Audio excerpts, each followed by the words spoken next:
Alors, bonsoir à tous. Merci d'être présents parmi nous ce soir pour le thème « La sagesse dans la parole de Dieu ». Ce soir, mon invitée s'appelle Linda Bergeron. Bonjour. Alors, Linda, beaucoup te connaissent, mais ce n'est pas nécessairement les personnes qui sont là ce soir qui te connaissent.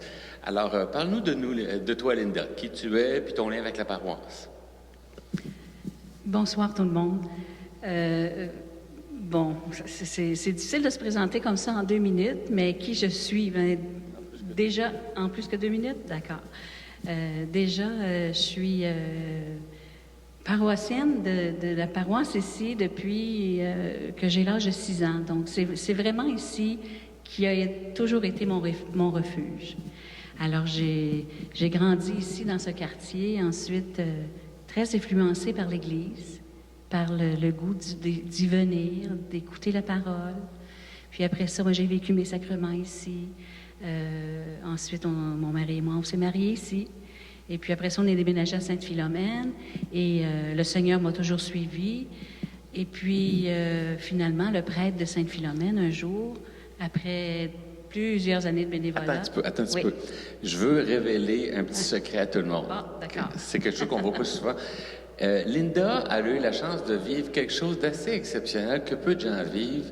C'est qu'elle est tombée en amour à l'âge de 14 ans. Elle a marié le gars avec qui elle a commencé à sortir à l'âge de 14 ans. Ce qui est très, très rare. Là. C'est rare qu'un monsieur de 14 ans marie le gars avec qui elle est chum à cette époque-là. Mais je te dirais même que je suis tombée en amour en 6e année avec lui. Il est arrivé de Montréal. Il est arrivé ici à Châteauguay. Puis on était à l'école Saint-Jean-Baptiste en arrière. Puis là, quand je l'ai vu, ben, j'ai fait comme... Oh. 6e année, ça veut dire c'est comme 11 ans ou 12 ans. J'ai là. comme su que ce serait... En tout cas, je elle a voulais fini que par ça le soit... marier. Oui, Incroyable. Moi, j'ai rarement vu ça. Alors, je tenais à le dire parce que, waouh, c'est spécial. Ben oui, c'est un amour profond qu'on a un pour l'autre et un grand respect. Puis on a 4 enfants. Puis là, vous êtes à la retraite. On est à la retraite et tout ça. Puis quand on est déménagé justement à Sainte-Philomène pour avoir une famille, partir vraiment dans la vie, là, faire des enfants et tout ça, eh bien, je me suis toujours impliquée à l'Église là, depuis toujours. Et puis, le prêtre, justement, est venu, m'a appelé à un moment donné pour me demander si je voulais remplacer les agents de pastoral qui prenaient leur retraite. Et je lui ai dit, pensez-vous que je vais être capable de faire ça? Puis il m'a dit, ça a l'air que oui. Fait que je pouvais pas dire non au Seigneur. Donc, ma vie est teintée de l'accompagnement de Jésus dans ma vie. Longtemps, il m'a porté et depuis plusieurs années. Puis un autre petit secret. Il m'accompagne. Avant qu'elle devienne agente de pastoral, elle était coiffeuse. Puis les coiffeuses, elles savent entrer en relation avec le public. Ah oui. Ça l'avait bien préparée pour sa mission d'agent de pastoral parce que tu es très relationnel et tu fais bien ça. Merci. Mais oui, c'est vrai. Puis même à l'école, je me souviens que pour moi, écouter les autres, se confier, c'est une grande joie, un grand privilège. J'ai toujours été très discrète avec les gens qui m'ont confié des choses. Et puis, une anecdote justement là-dessus, c'est que ma meilleure amie depuis 5 ans, 6 ans là, d'âge m'a dit à un moment donné, mais pourquoi que tu ne te confies pas tant que ça à moi? Puis j'ai réalisé que mon plus grand confident, ça a toujours été Jésus. C'est mon grand ami. Alors, si je peux me présenter comme ça, je suis une très grande amie de Jésus et qui m'a fait vivre, qui m'a relevé, qui m'aime et qui me relève encore et qui me pousse et voilà. À la dernière scène, Jésus a dit à un moment donné, « Je ne vous appelle plus serviteur, je vous appelle mes amis. Hein? Ouais. Probablement que tu étais dans le cœur de Jésus à la dernière scène. Ah, je sais pas. Il pensait à toi aussi. Oui, mais c'est certain que... Ça, c'est un autre sujet, évidemment, hein, mais on pourrait en parler longtemps, la dernière scène. Mais on va rester sur la sagesse ce soir. Oui, on va rester sur la sagesse. Quoi qu'il y ait la grande sagesse de Dieu que l'Eucharistie. Alors, dis-nous, pourquoi tu aimes... Je t'ai invité parce que tu es passionné des livres de la sagesse, mais en particulier le livre de l'Ecclésiastique, qu'on appelle aussi le Siracide ou le livre de Ben Sira, le sage. Dis-moi pourquoi tu es passionné de ces livres-là. Qu'est-ce qui te touche dans ce livre? Oui.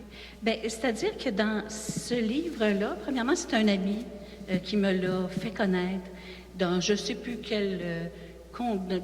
je m'en souviens plus pourquoi, puis dans quelles conditions. Je le connais, ton ami, puis il était juste passionné. Il t'a juste parlé parce que lui, il était passionné de ce livre-là. Puis tu as attrapé la grippe avec lui. Comme moi, c'est un professeur à Monseigneur Lépine à Montréal, l'archevêque de Montréal. C'est lui, comme professeur en théologie, qui m'a transmis l'amour du théologien Anne Urs von Balthasar. Parce qu'il en parlait avec tellement de passion, ça m'a intrigué. J'étais allé le voir, puis je tombe en amour, c'est devenu mon théologien. Fait que c'est ça qui t'est arrivé avec Ben Sirac, le sage. Oui, c'est sûr. Je pense que oui, alors c'est ça. Puis pourquoi que j'ai commencé à lire le Siracide, pourquoi ça m'a accroché? C'est que c'est un livre qui nous aide à diriger notre vie selon la loi de Dieu. Il parle de toutes sortes de sujets qui n'ont pas de lien entre eux souvent, entre un chapitre et un autre. Il parle de conditions de la vie, de situations, de comment agir avec nos parents, le devoir qu'on a de prendre soin de nos parents, comment agir avec les autres, comment être simple, comment... Alors, dans cette vie où c'est difficile comment je dirais, de retourner dans nos préoccupations quotidiennes et puis de voir que finalement, Jésus, qu'on nomme l'amour, n'est pas aimé. C'est difficile. Alors ce livre-là m'aide beaucoup à cheminer.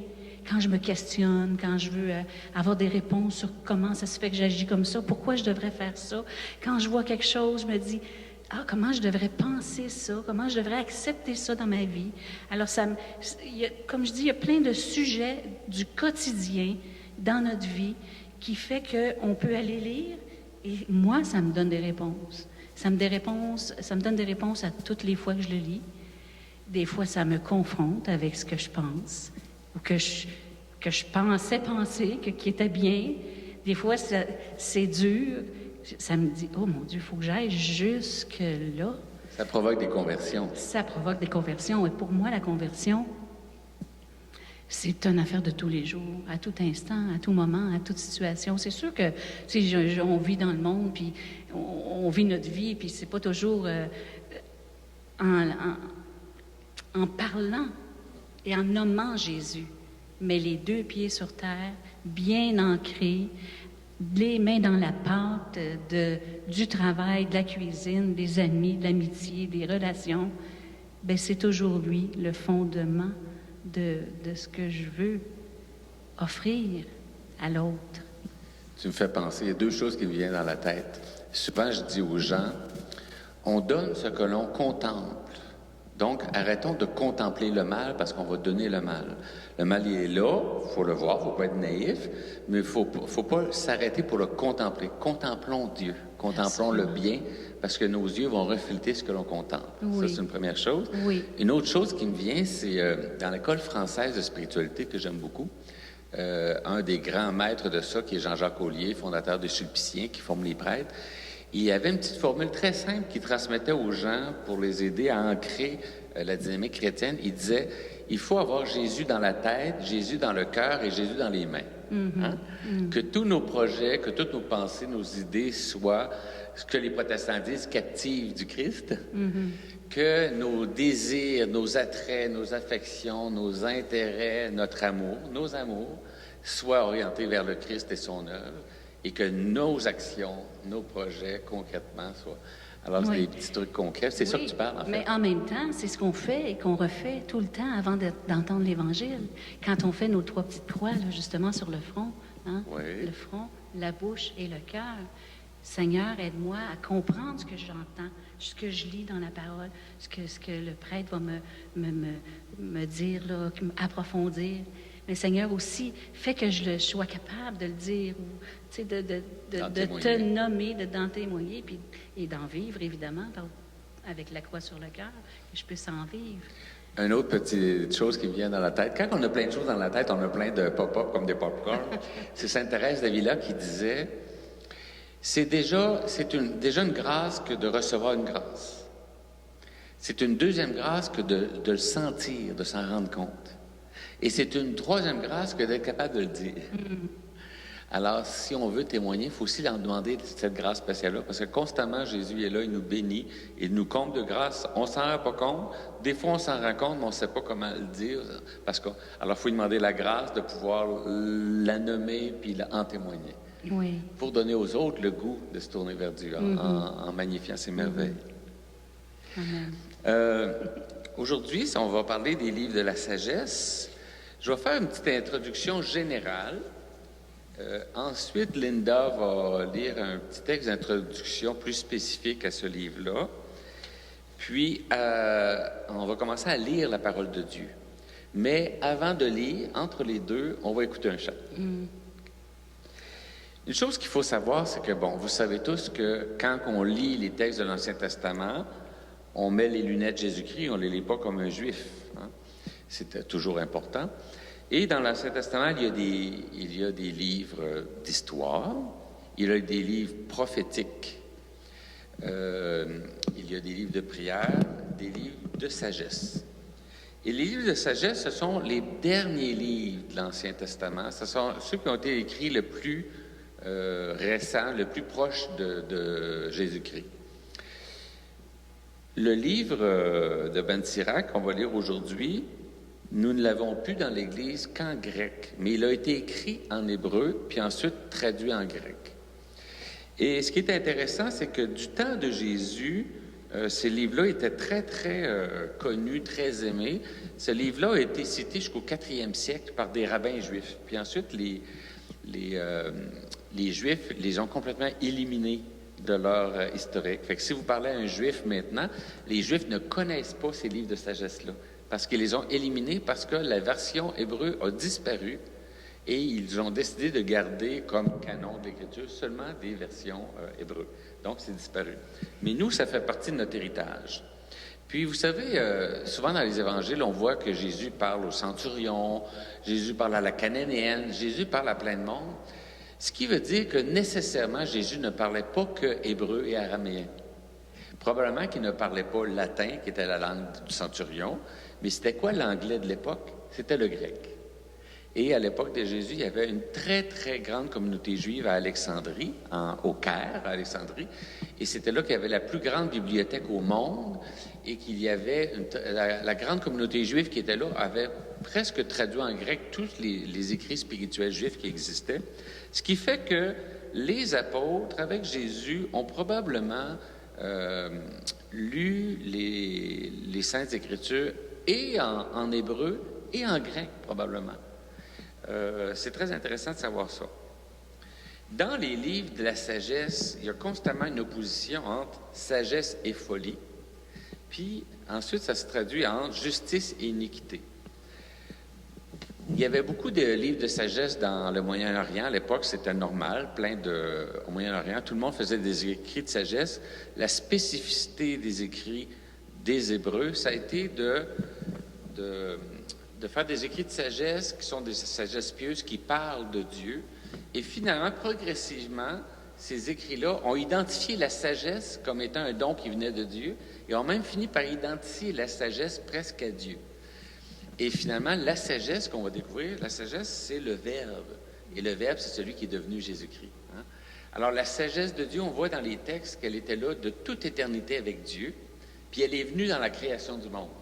Ensuite, elle s'est manifestée dans les prophètes, dans l'histoire, dans la création, puis dans les livres de sagesse. Tout à coup, on voit là que la sagesse manifeste la gloire de Dieu.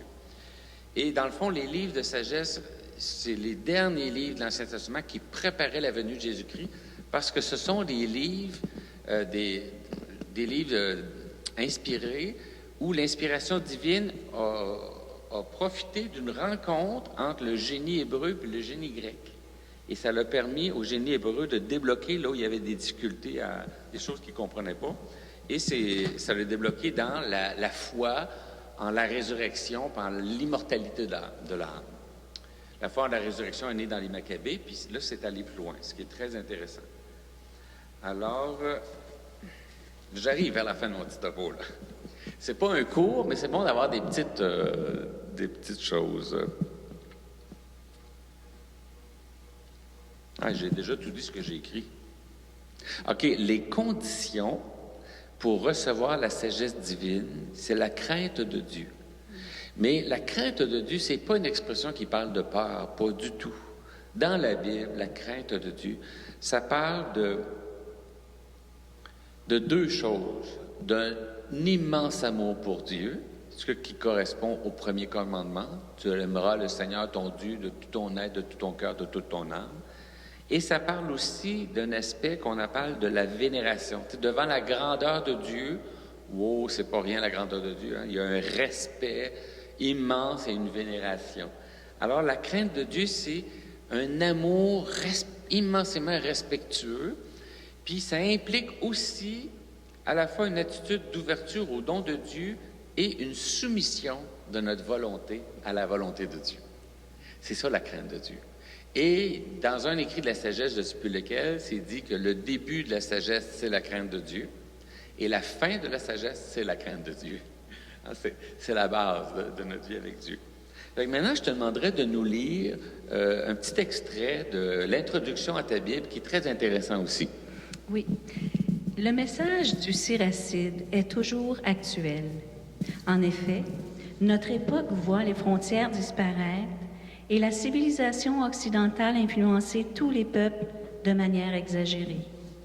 Le Siracide enseigne comment protéger les traditions et les valeurs propres à chaque peuple, tout en restant ouvert à des idées nouvelles pleines d'intérêt.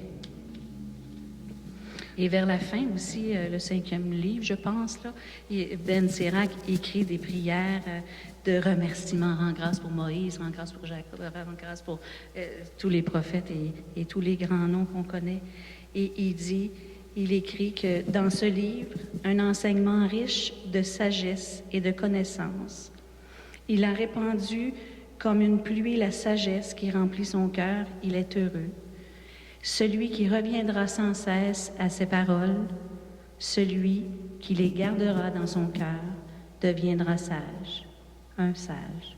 S'il les applique, il sera fort en toutes circonstances, car il respectera le Seigneur à chaque pas.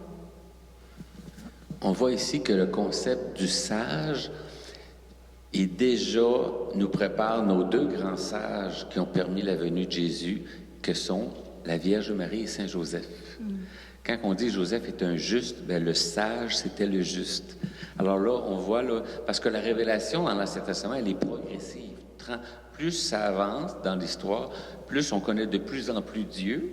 Puis en Jésus, on va le connaître totalement. Et cette sagesse qui devient justice de Dieu. Alors, chez nous, dans l'Église actuellement, quand on veut comprendre un concept qui nous fait comprendre c'est quoi la sagesse, puis c'est quoi la justice, c'est le concept de sainteté. C'est d'être ajusté à la volonté de Dieu. Puis la meilleure image, c'est le violon. Hein? Quand tu joues du violon, ça fait ça griche, là. Bien, faut que tu l'ajustes, puis ou ta guitare. Tu ajustes ton instrument de musique pour qu'il se donne le bon son. C'est un peu ça dans nos vies. Hein?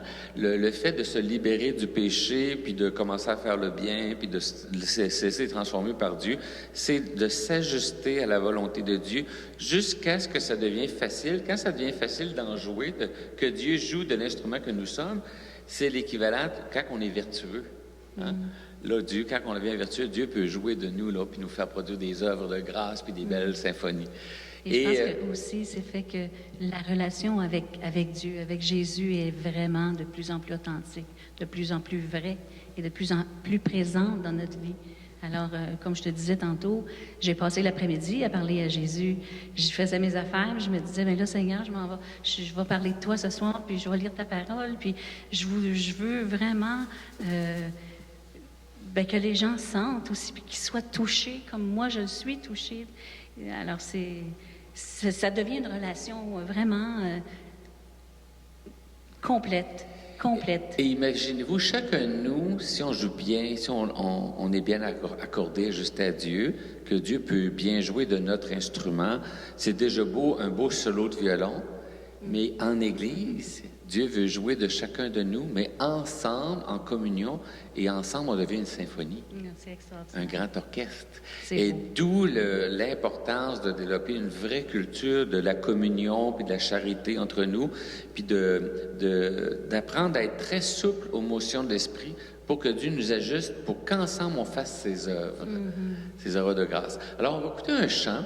C'est un chant de Robert Lebel qu'il avait composé pour les filles de la sagesse il y a longtemps, mais ça parle justement des livres de la sagesse. Plus pur que le pur argent, et plus précieuse qu'un trésor, tel est le prix de la sagesse. Bien plus belle qu'un diamant, et que toutes les chaînes d'or. Elle est la plus grande richesse, la sagesse. Elle est la plus grande richesse, la sagesse.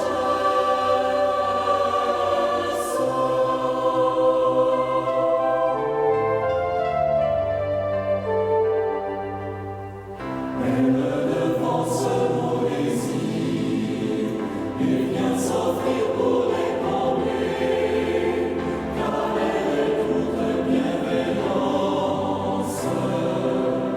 Elle se laisse découvrir, elle se laisse contempler, par qui recherche sa présence, la sagesse.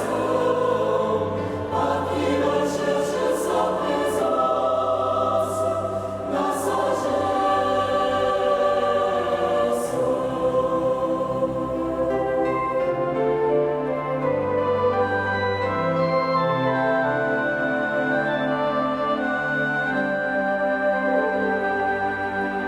Quand elle arrive dans un cœur, elle en fait un ami de Dieu, et l'introduit à ses demeures.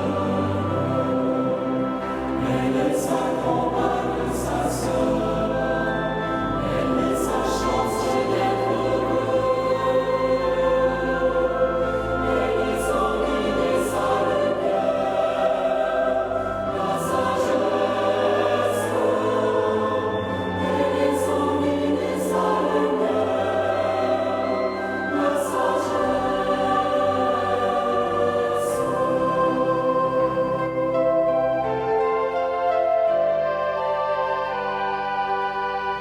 Elle jouait tout près de Dieu, quand il songeait à l'univers, et de son rêve les conquise. En survolant l'eau et le feu, les cieux, les plaines et les mers, elle était maître créatrice, la sagesse. Elle était maître créatrice, la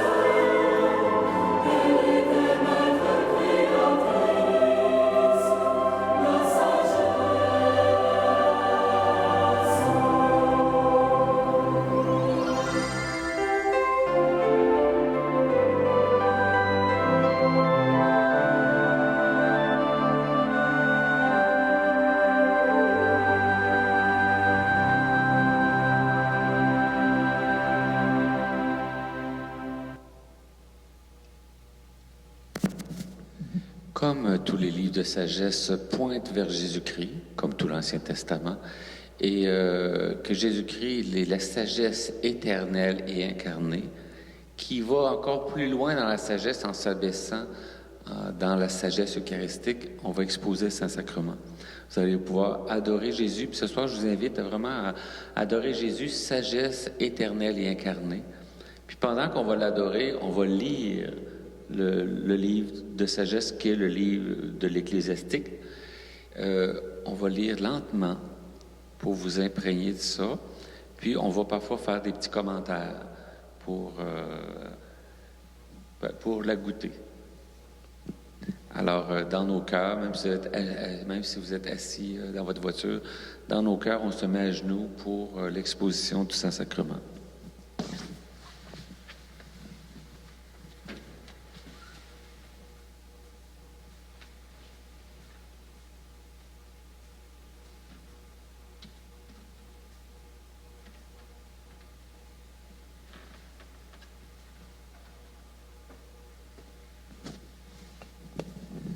Nous t'adorons et nous te bénissons, ô très saint Seigneur Jésus-Christ, ici et dans toutes les églises qui sont dans le monde entier, et nous te remercions d'avoir racheté le monde par ta sainte croix.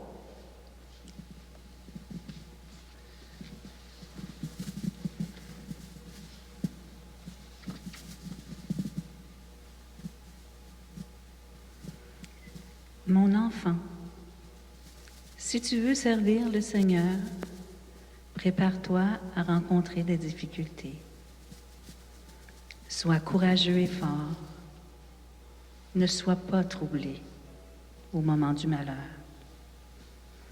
Sois uni au Seigneur et ne t'éloigne pas de lui.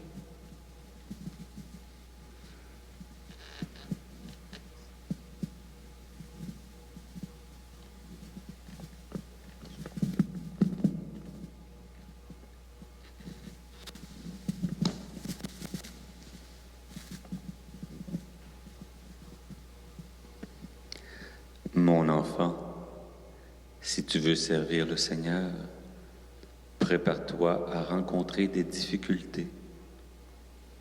Sois courageux et fort. Ne sois pas troublé au moment du malheur.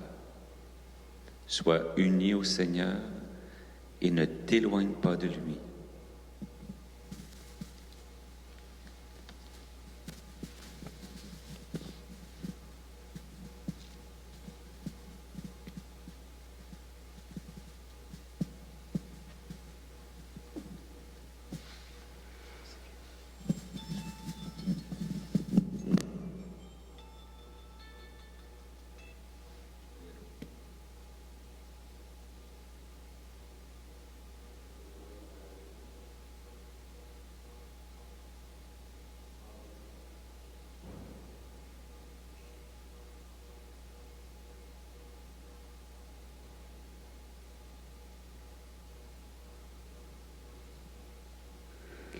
À la fin de ta vie, tu y gagneras. Accepte tout ce qui t'arrive et montre-toi patient. Quand c'est pour toi le moment d'être abaissé. En effet, on juge la qualité de l'or par le feu. De même, on juge la valeur de ceux qui plaisent au Seigneur quand ils sont dans le feu de la souffrance.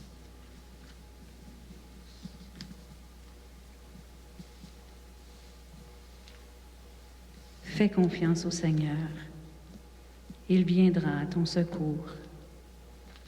Suis un chemin droit et mets ton espoir en lui.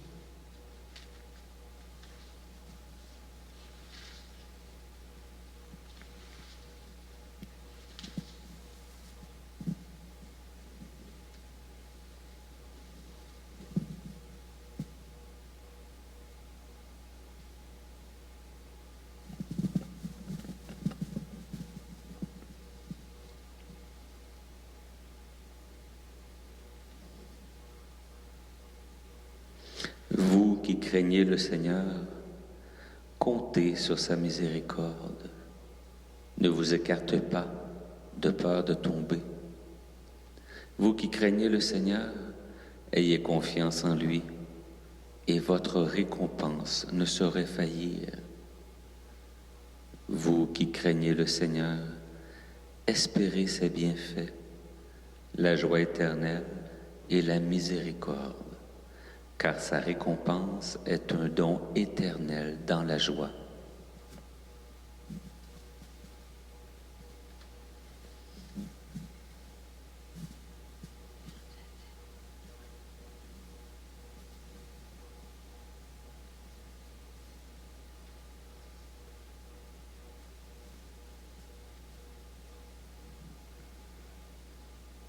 Regardez les générations passées et voyez. Quelqu'un qui a fait confiance au Seigneur, est-ce qu'il l'a regretté? Quelqu'un qui a respecté le Seigneur fidèlement, est-ce qu'il a été abandonné? Ou celui qui l'a supplié, est-ce que le Seigneur a refusé de l'écouter? En effet, le Seigneur a pitié et il est bon. Il pardonne les fautes et il sauve au moment du malheur.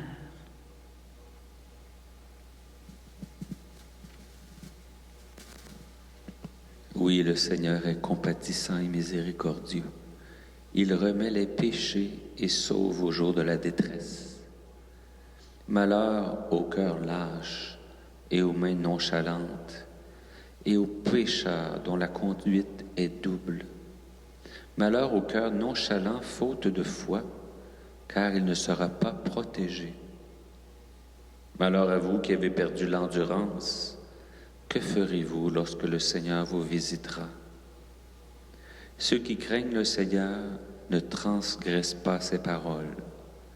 Ceux qui l'aiment observent ses voies. Ceux qui craignent le Seigneur cherchent à lui plaire. Ceux qui l'aiment se rassasient de sa loi.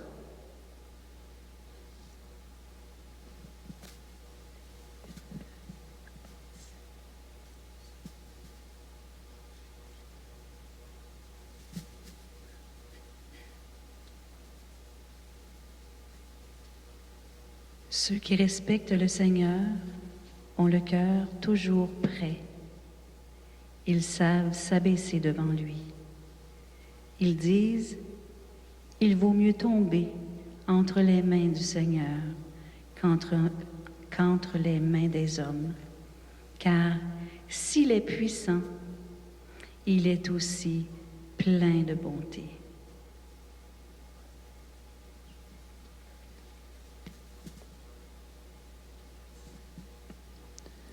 Mon fils, conduis tes affaires avec douceur, et tu seras plus aimé qu'un homme munificent.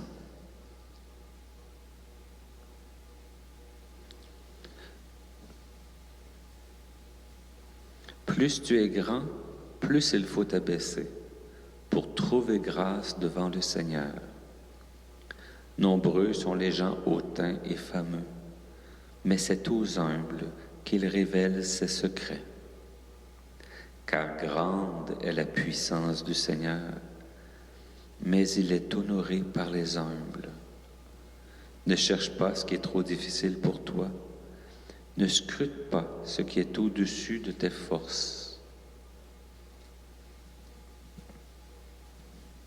Réfléchis au commandement qu'on t'a donné. Tu n'as pas à t'occuper des choses mystérieuses. Ne cherche pas à accomplir des choses trop difficiles. Ce que tu as déjà vu dépasse ce que l'esprit humain peut comprendre. Trop de gens se sont trompés en voulant tout comprendre. Leurs idées stupides ont faussé leur jugement. Un cœur obstiné finira dans le malheur, et qui aime le danger y périra. Un cœur obstiné se charge de peine. Le pécheur accumule péché sur péché. Au mal de l'orgueilleux, il n'est pas de guérison, car la méchanceté est enracinée en lui. L'homme prudent médite en son cœur les paraboles. Une oreille qui l'écoute, c'est le rêve du sage.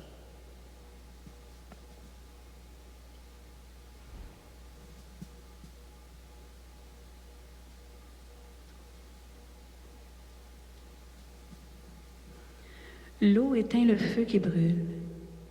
De même, les dons faits aux pauvres effacent les fautes. Celui qui fait du bien prépare l'avenir. S'il tombe, il trouvera un appui. Mon fils, ne refuse pas aux pauvres ce qui est nécessaire à leur vie. Ne fais pas attendre les malheureux. Ne laisse pas souffrir ceux qui ont faim. Ne laisse pas se mettre en colère ceux qui sont dans la misère. N'augmente pas leur peine. Ils ont besoin de quelque chose. Ne les fais pas attendre. Ne repousse pas un mendiant dans le malheur. Ne détourne pas ton visage des pauvres. Ne refuse pas de regarder les malheureux.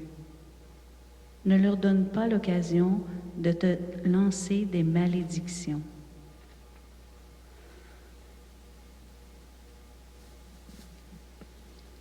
Si quelqu'un te maudit dans sa détresse, son Créateur exaucera son imprécation. Fais-toi aimer de la communauté. Devant un grand, baisse la tête.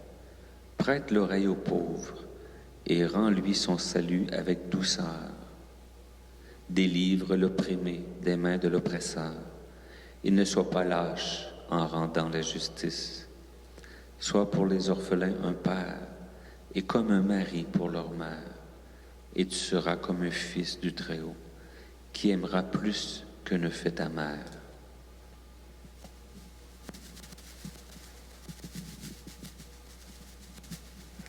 La sagesse fait la grandeur de ses enfants. Elle prend soin de ceux qui la cherchent. Aimer la sagesse, c'est aimer la vie. Ceux qui la cherchent tôt le matin seront remplis de joie. Si quelqu'un la possède, il recevra des honneurs. Partout où il ira, le Seigneur le bénira. Si quelqu'un sert la sagesse, il rend un culte au Dieu saint. Le Seigneur aime ceux qui ont de l'amour pour elle. Ceux qui obéissent à la sagesse jugeront les autres peuples avec justice.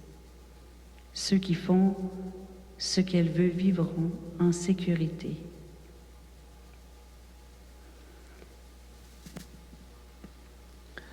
S'il se confie en elle, il l'aura en partage, et sa postérité en conservera la jouissance. Car elle peut le conduire d'abord par un chemin sinueux, faisant venir sur lui crainte et tremblement, le tourmenter par sa discipline, jusqu'à ce qu'elle puisse lui faire confiance, l'éprouver par ses exigences, puis elle revient vers lui sur le droit chemin et le réjouit, et lui découvre ses secrets. S'il s'égare, elle l'abandonne et le laisse aller à sa perte.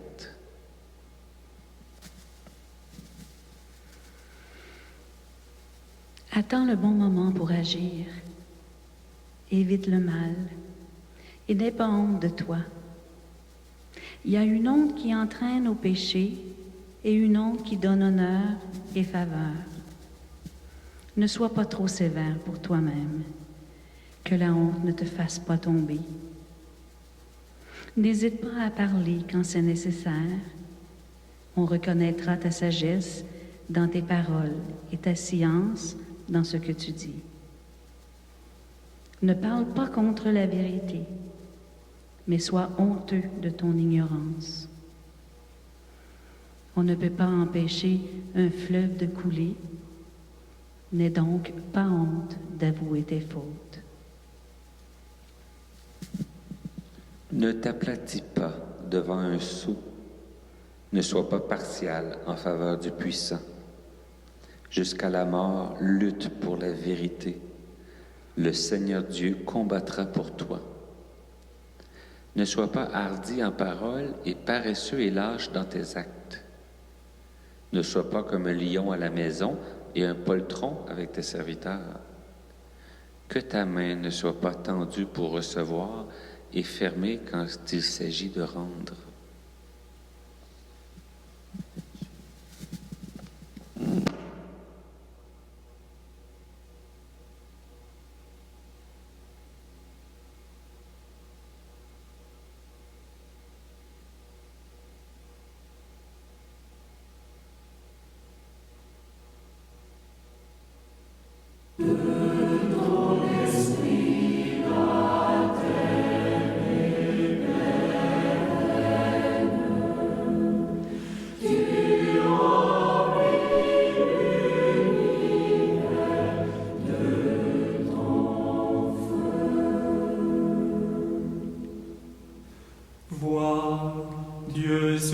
suivre par sa force, et quel maître lui comparait, qui lui a indiqué la voie à suivre, qui oserait lui dire, tu es injuste. Songe plutôt à magnifier son œuvre, que l'homme a célébré par les chants. C'est un spectacle offert à tous, à distance l'homme la regarde. De ton esprit la terre est pleine. Tu remplis l'univers de ton feu. Oui, Dieu est si grand qu'il dépasse notre science, et le nombre de ses années reste incalculable. C'est lui qui réduit les gouttes d'eau, pulvérise la pluie en brouillard.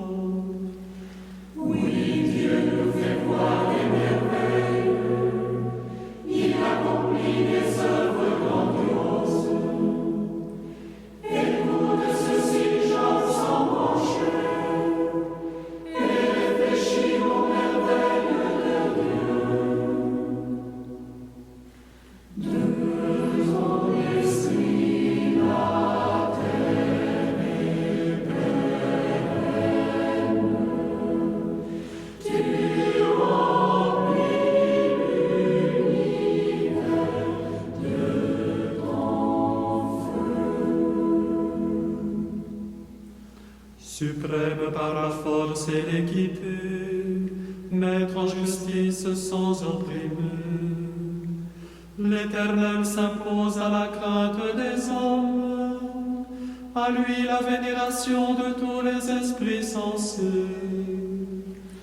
Rendons gloire au Père Tout-Puissant, à son Fils Jésus-Christ le Seigneur, à l'Esprit qui habite en nos cœurs, pour les siècles des siècles.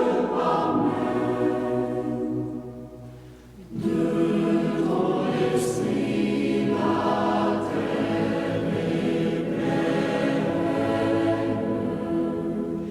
Tu remplis l'univers de ton feu.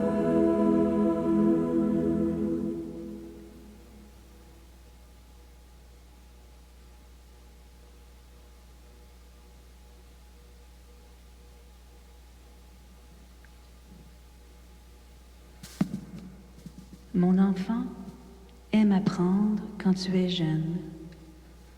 Alors, quand tu auras des cheveux blancs, tu trouveras encore la sagesse. Approche-toi d'elle et attends ses fruits excellents, comme le laboureur et le semeur. Oui, tu te fatigueras un peu pour la cultiver, mais tu profiteras bientôt des biens qu'elle donne. La sagesse est très dure pour les gens qui ne la connaissent pas. Ceux qui manquent de bon sens ne peuvent rester avec elle. Elle est pour eux comme une pierre à soulever qui doit prouver leur force. Mais ils abandonnent très vite. En effet, la sagesse mérite bien son nom. Elle se montre à peu de gens. Écoute, mon fils, accueille ma pensée. Ne rejette pas mon conseil. Engage tes pieds dans ses entraves et ton cou dans son collier. Présente ton épouse à son fardeau, la sagesse. Ne sois pas impatient de ses liens. De toute ton âme, approche-toi d'elle, de toutes tes forces, suis ses voies. Mets-toi sur sa trace et cherche-la. Elle se fera connaître à toi. Si tu la tiens, ne la lâche pas. Car à la fin, tu trouveras en elle le repos. Et pour toi, elle se changera en joie. Alors ces chaînes seront pour toi une protection puissante. Le joug qui pèse sur ton cou deviendra un collier précieux. Sa charge sera un vêtement d'or. Ses liens seront de beaux rubans rouges. Tu les mettras comme un habit de fête. Tu les porteras comme une couronne de joie.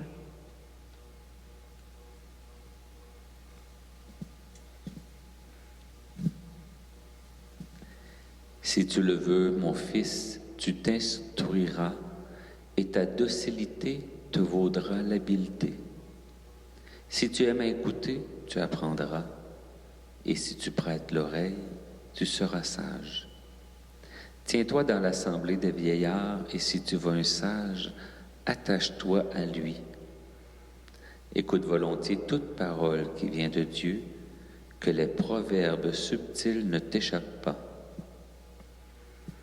Si tu vois quelqu'un d'intelligent, va vers cette personne dès le matin, que tes pieds usent l'entrée de sa porte. Médite les ordres du Seigneur. Occupe-toi sans cesse de ses commandements. Il te rendra solide et te donnera la sagesse que tu désires. Comme j'ai dit, la sagesse va culminer dans l'incarnation du Verbe de Dieu. Et Saint Paul nous dit que la folie de Dieu est plus sage que la sagesse des hommes, que la faiblesse de Dieu est plus forte que la force des hommes. Notre Dieu s'est abaissé dans l'incarnation. Il s'est abaissé aussi lors de son baptême en se faisant passer pour un pécheur, lui qui est le saint, l'innocent. Il s'est abaissé encore en mourant sur la croix. Il s'est abaissé encore en descendant aux enfers. Et il s'est abaissé encore en se donnant à nous dans la très sainte Eucharistie, où il se donne à nous très humblement pour nous communiquer la vie éternelle. Car Jésus l'a dit très concrètement, qui mange ce pain a la vie éternelle. Alors, comme Jésus, qui est sagesse éternelle et incarnée, on va passer à un chant qui parle de ça. Notre Dieu s'est fait homme. Écoutez bien les paroles, qu'elles vous fassent prier en adoration, parce que toute notre foi est bien, bien résumée dans ce chant.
Je veux te remercier, Seigneur, toi qui es roi.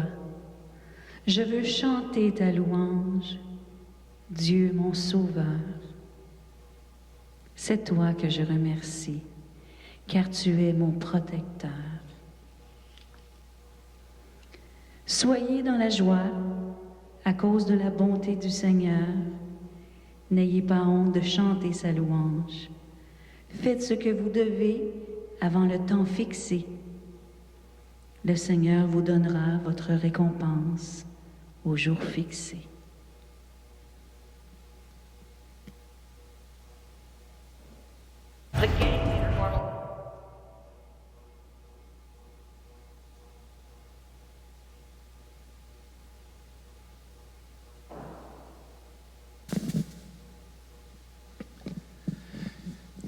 Vous avez vu que la grande teneur de ce chant, c'est l'immense humilité de Jésus. Et on parle beaucoup de charité dans l'Église, mais c'est impossible de vivre dans la charité sans humilité. Ça fonctionne pas ensemble, l'orgueil et la charité. Accueillons ce soir le mystère de l'humilité de Jésus qui veut nous faire rentrer dans cette humilité-là. Puis dans la parole de Dieu, je ne sais plus où, mais partout, ils disent toujours la même chose, c'est Dieu donne sa grâce aux humbles et résiste aux orgueilleux. La plus belle de nos vertus, c'est celle de l'humilité. Donc, toutes les occasions dans nos vies qui nous dérangent parce qu'on se sent humilié, on ne se sent pas traité à notre juste valeur, ce sont des belles occasions pour descendre avec Jésus. Puis Jésus va nous faire goûter les fruits merveilleux de l'humilité qui se manifeste toujours avec de la douceur, avec un immense respect de l'autre. Il y a plein de trésors cachés à l'humilité. Nous allons reposer le Saint-Sacrement. Jésus, sagesse éternelle et incarnée.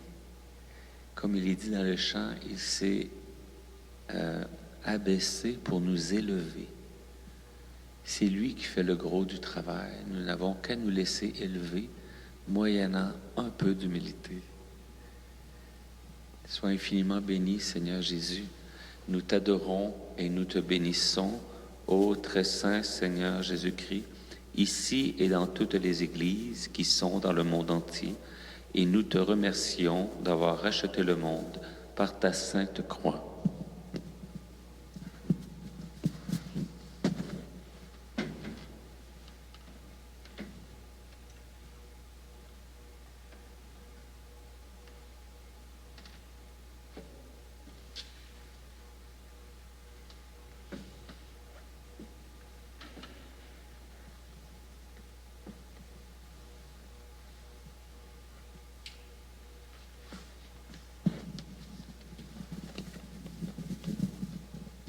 Alors, Linda, je te remercie d'avoir passé cette soirée-là avec nous.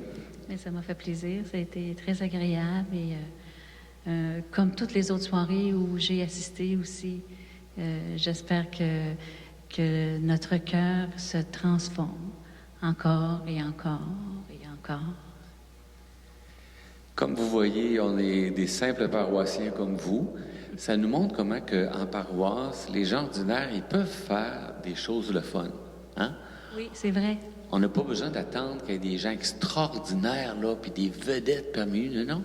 Le Seigneur, il choisit chacun de nous pour faire des choses à notre mesure. Puis souvent, quand on accepte qu'avec le peu qu'on est, on prend un risque, on avance en avant, bien, le Seigneur, il fait des belles choses. Absolument. Puis je pense que ma vie a été semée de surprises, de détours que le Seigneur a pris pour venir me chercher à toutes sortes d'endroits, pour toutes sortes de projets. Et quand on regarde un peu le bilan de notre vie de foi, de notre cheminement, on se dit, mais hey, on a fait des choses, hein? Puis je pense que sûrement qu'à quelque part, il y a quelqu'un qui a été touché. Une anecdote vite comme ça, je pense vraiment quelque chose il y a si longtemps. Je faisais partie d'un groupe avec des jeunes et on était dans un camp de fin de semaine. Et je me souviens qu'il y avait eu le sacrement du pardon. Puis il y avait une jeune fille qui était toute craintive d'aller rencontrer le prêtre. Puis elle s'était assise par terre, puis elle pleurait. Puis j'étais allée m'asseoir à côté d'elle, puis je l'avais pris dans mes bras. Puis là, elle m'a dit, ben merci de faire ça pour moi. Puis j'ai dit, mais c'est parce que dans le fond, c'est pas moi.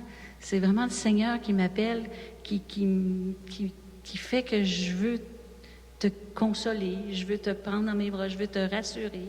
Ça va bien aller. Puis je l'avais rassurée. Puis cette jeune-là, elle a aujourd'hui peut-être 30 ans, mais elle a une place dans mon cœur particulière, comme plein d'autres aussi, là. Puis pour elle, moi, je suis pareil pour elle. On a un lien qui s'est tissé avec Jésus dans le plus profond de notre âme, que c'est ineffaçable. Et c'est des liens qui ne s'expliquent pas, mais qui se vivent. Ben, à l'image de Jésus, comme disait le Petit Prince, on devient responsable de ceux qu'on apprivoise. Oui. C'est la responsabilité du cœur. Quand on aime, il y a une adoption qui se fait dans le cœur. C'est beau, Linda, je te mais remercie on rend beaucoup. grâce au Seigneur pour tout ce qu'il nous donne, Fait que Linda vient de dire quelque chose qui m'a fait penser à un autre chant que je vais vous mettre ce soir. Je l'ai mis une fois cette semaine, mais elle a dit le bilan. Oui. Notre vie aura tous une fin. On ne sait jamais quand est-ce que va arriver cette fin-là. On peut être surpris. J'ai parlé cette semaine, je me souviens plus si hier ou avant-hier, de l'importance d'accepter notre mort. Ça nous aide de nous libérer de bien des peurs. Puis nous, on est tellement chanceux parce qu'on le sait que de l'autre bord, c'est l'amour. Oui. Puis j'ai un beau chant fait par Joanne Lapierre, qui est responsable du centre de prière charismatique La Vigne à Saint-Jérôme. C'est un très beau chant. Elle m'a dit au téléphone que c'est pas elle qui l'a composé. Ça vient, elle l'avait entendu par les gens de l'Alliance à Trois-Rivières ou bien à Kakuna. Mais elle l'interprète très bien. Fait que je vais vous remettre ce chant-là pour terminer. C'est un chant qui parle à la mort, après le grand passage, qu'est-ce qui nous attend. Alors, pendant que je mets le chant, si ça vous tente de dire merci à Linda pour sa venue, clignotez de vos phares. Merci à vous d'être là aussi. Hein? Soyez prudents avec le retour. La petite neige, ça peut être glissant, alors soyez prudents. On vous souhaite une bonne nuit, une bonne et douce nuit.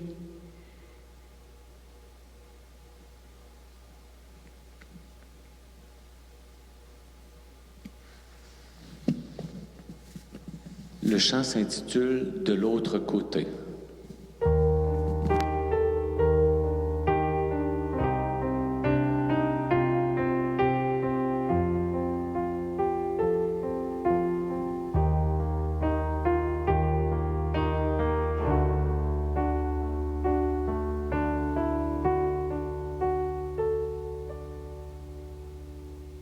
Ce qui se passera de l'autre côté, quand tout aura basculé dans l'éternité,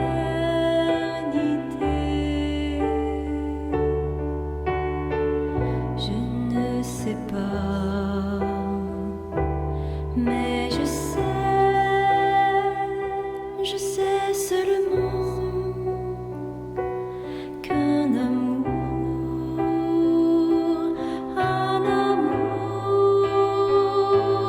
m'attend. Oui,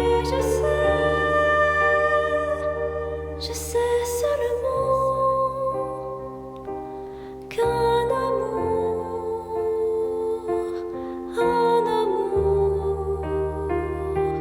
m'attend.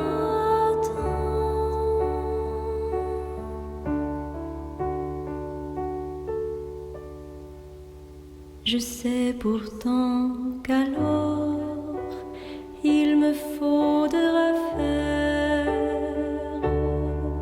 le bilan de ma vie, si pauvre sans poids. Je ne crains pas, car je crois tellement qu'un amour m'attend.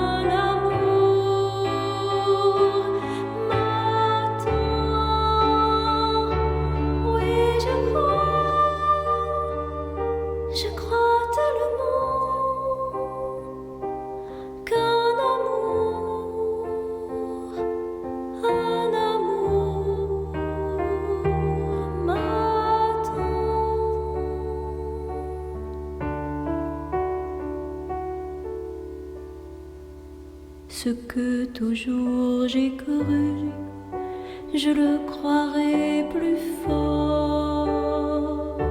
C'est vers un grand amour que m'entraîne la mort, en me prenant dans l'amour, un très grand amour. Je descends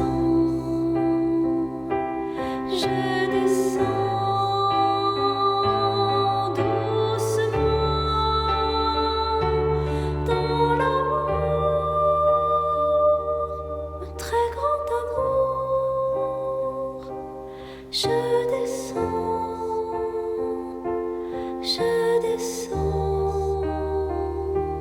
doucement.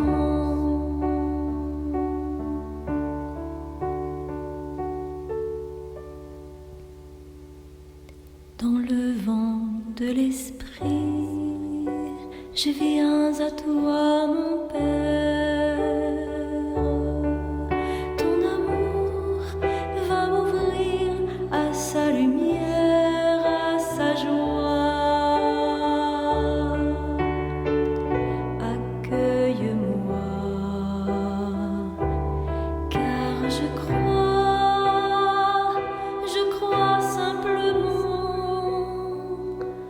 qu'un amour m'attend.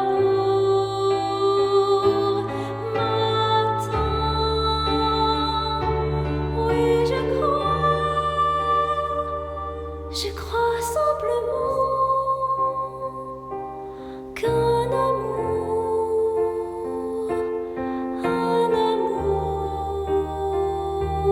m'attend.